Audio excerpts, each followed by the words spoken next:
Hello అండి అందరికీ.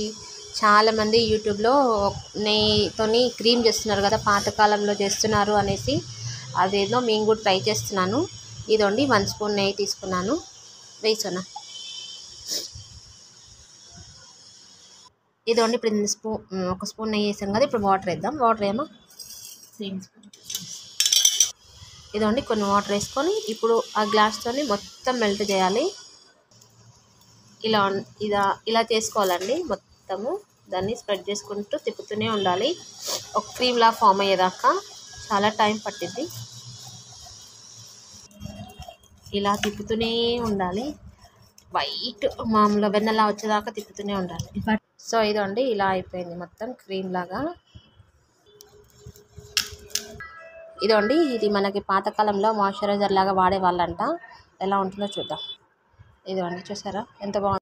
So ఇదండి మేము నెయ్యితోని కోల్డ్ క్రీమ్ చేసాము. కోల్డ్ క్రీమ్ కదా మాయిశ్చరైజర్. ఇదండి ఒక స్పూన్ ఆవు నెయ్యి వేసేసి ఇలా చేసాము. పాతకాలంలో చేసేవాళ్ళంట.